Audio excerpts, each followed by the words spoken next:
โอ้มีแต่หมากใหญ่ๆเนาะโอ้สุกงามแห้งพอดีนี่เห็นบ่ใช่เด้ที่หยังนี่ขี้สร้างขี้สร้างบ่แม่นว้าเคยกินบ่ใหม่ๆเนาะอ๋อขี้สร้างพี่น้องไปทางใดกับอันนี้เนาะมาเพาะทางสร้างย่างเนาะหอยสร้างล้วนนี่อยู่ผู้อยู่อันนี้ป่าไก่จากหมู่บ้านเนาะไก่ที่สุดพี่น้องเอ้ยนี่ไก่ที่สุดป่าที่ลึกลับพี่น้องเอ้ยมีสัตว์ใหญ่เนาะปอดโทษพี่น้องเอ้ยนี่เจอหอยสร้างเนาะโอ้หอยใหม่ๆเลยได้ละประมาณอาทิตย์ปลายนี่ทีมงานเฮาพาอันนี้เนาะพามาเบิ่งหอยสร้างนี่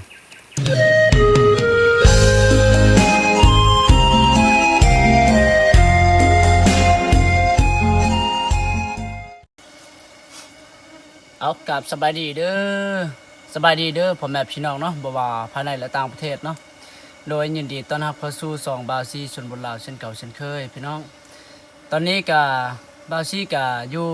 ป่าอยู่ดงคือเก่าเนาะพี่น้องเอ้ยทีมงานบาวซีก็ได้ไปออกหากินแหละพี่น้องเนาะมื้อนี้ก็เป็นอันนี้เป็นมื้อที่3เป็นมื้อ3คืนแล้วเนาะที่ได้อยู่ป่าอยู่ดงพี่น้องไปหากินไปใส่มองเนาะใส่มองแล้วก็หาไปอันนี้หากินตามห้วยตามป่านี่แหละเลาะไปอันนี้สัมผัสบรรยากาศอยู่ป่าอยู่ดงกะอันนี้พี่น้องเอ้ยตอนนี้กะบาซีกะอยู่ป่าที่ลึกลับที่สุดพี่น้องใกล้จากหมู่บ้านเนาะคันว่าเฮามานี่ย่างมาพี่นี่แต่บ้านละมองนี่กะได้นอนเนาะคืนนึงอันนี้เฮายัง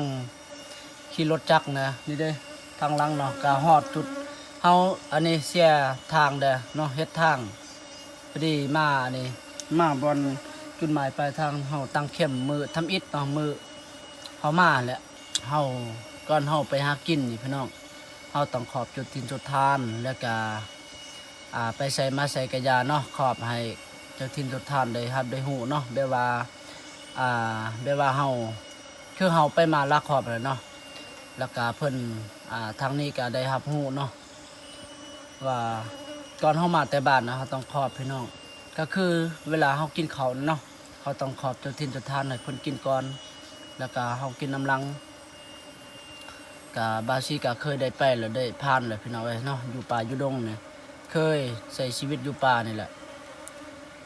กับการทำมาหากินนี่แหละพี่น้องป่าเท่านี้ก็มีสัตว์ใหญ่เนาะหลายสัตว์หลายก็หากินก็ง่ายพี่น้องเอ้ยก็คือหาป่าใส่หมองกระไดป่าเนาะบ่คืออยู่บ้านเนาะก็ขัดเคินก็อยู่นี่ได้หลายวันแต่มือทำอิฐเด้อบาวซีกาได้ไปเลาะเนาะไปเลาะไปเที่ยวกับทีมงานแหละโอ้ยบาวซีเห็นห้อยสัตว์ในหลายบ่ว่าจะห้อยสัตว์โตเมยแล้วก็โตสร้างเนาะหมู่ป่ากวางพานนี่แหละก็ได้เพาะความย่านที่สุดนี่พี่น้องเอ้ยเฮานี่คันเฮาไปป่าที่ลึกลับการบอกการจาเนี่ยเนาะให้ระมัดระวังการเว้าการโซนนี่แหละพี่น้องการกินการอยู่ต้องมีหยังกะเสนอเข้าเจ้าเนาะเจ้าป่าเจ้าดงตั้งแต่บาซีมาพี่เนาะมาอยู่ป่านี่ก็มานอนป่านี่แหละบรรยากาศดีแล้วก็นอนรับฟันดีนะเนาะบ่ปวดบ่เมื่อยเนาะบ่คือ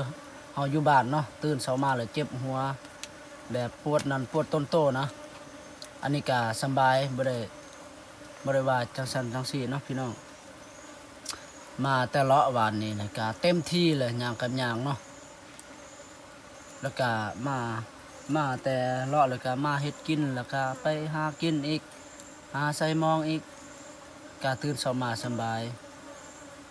บ่ปวดต้นโตพี่น้องมีแห้งแบบว่าสดชื่นผ่าบรรยากาศธรรมชาติดีที่สุดบ่คือเฮาอยู่บ้านชีวิตคนเฮานี่ก็กับการอยู่ธรรมชาตินี่แหละมันดีที่สุดปอดโทษพี่น้องเอ้ยนี่เจอหอยสร้างเนาะโอ้หอยใหม่ๆเลยได้ละประมาณอาทิตย์ปลายนี่มันไปนะเรียกตัวนี้มันเนาะทีมงานเฮาพาอันนี้เนาะพามาเบิ่งหอยสร้างแม่นพามาเบิ่งหอยสร้างนี่ไปชมวิวชมอากาศ จะได้ไปเลาะไปเที่ยวอีกบัดนี้ ปลาธรรมชาติ ใหญ่แล้วเนาะ อู้ ใหญ่ ขนาด ซ้ำเจุกคลอง อืม ว้านี่ ว่าหอยตีนมันไปใส่เป็นไปผุนบ่ มันเมื่ออันนั้น ใส่ เมื่อนราก เหมือนโอ้เหมือนราก เมื่อ แมน เมื่อพูนรากเนาะ เนาะเลยเหยียบ ใส่ ไฟนี่นะ เอาบ่ เดียบล้างมือของยาน ไป ป้าโอ้พี่น้องเกือบตก บุป่าบุดงอีกพี่น้องเอ้ยตอนนี้กับทีมงานเฮาก็มาเพาะนี่พี่น้องเอ้ยเนาะตีนสร้างโอ้บาซีหาก็ได้เห็นพี่น้องโอ้ป่านี่มันแบบว่าลึกลับพี่น้องเอ้ยใกล้ที่สุดจากอันนี้บ้าน สัญญาณบ่มีเลยบ่มีพอขีดโอ้ยน้ำโอ้ อันนี้ตะมึงเนี่ย ไป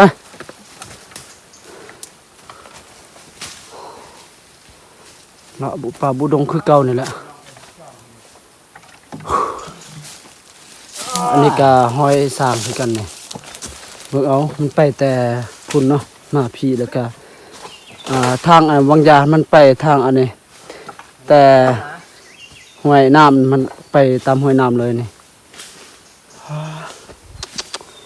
ไปพี่น้อยโอ้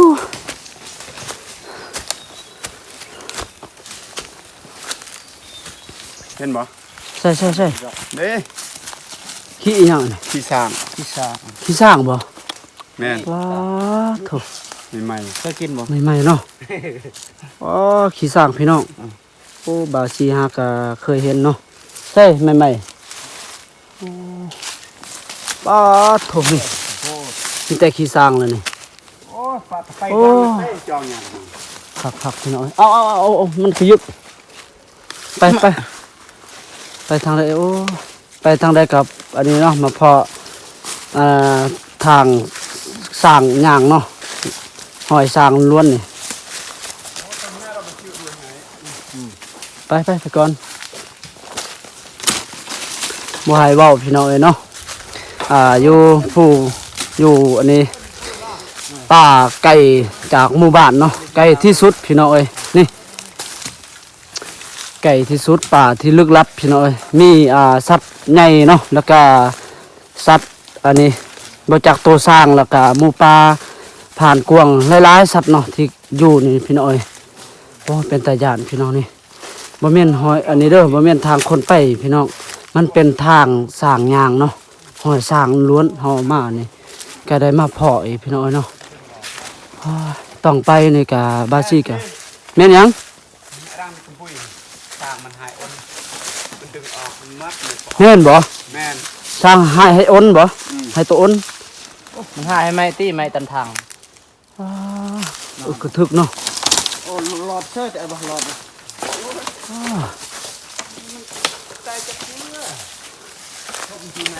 ไม่ปอนี่เป็นเลยเละเลยเนาะใช่ป้ามันเฮ็ดเนาะอุ้ยเป็นตายานพี่น้อยพูดนะโอ้คักพี่น้อยแต่ว่าเฮาไปป่าลึกลับนี่ป่าไกลที่สุดเนาะก็เฮาการไปการมาต้องอันนี้มีเฮาขอบจุดทิ้นทุกทานเนาะให้เพิ่นเบิ่งแยงแล้วก็ต้องระมัดระวังกันเว้าจ้านี่แหละพี่น้อยเนาะยันอันนี้มันผิดพลาดพี่น้องก็บาซีกาเคยไปมาแล้วพี่น้องเคยไปหลายเถื่อแล้วเนาะมากับอันนี้ผู้เฒ่าผู้แก่พ่อแม่พี่น้องเพิ่นแนะนำเนาะเพิ่นแม่นหยังพ่อหยังอีกแม่นหยังเอามาเบิ่งฮะตัวใดอีกใช่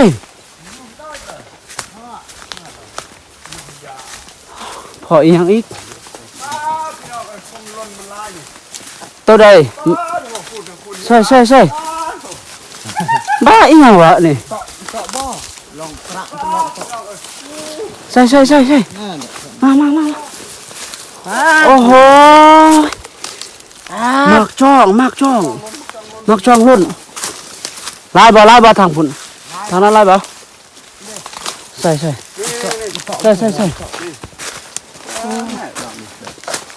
โอ้มีแต่หมากใหญ่ๆเนาะ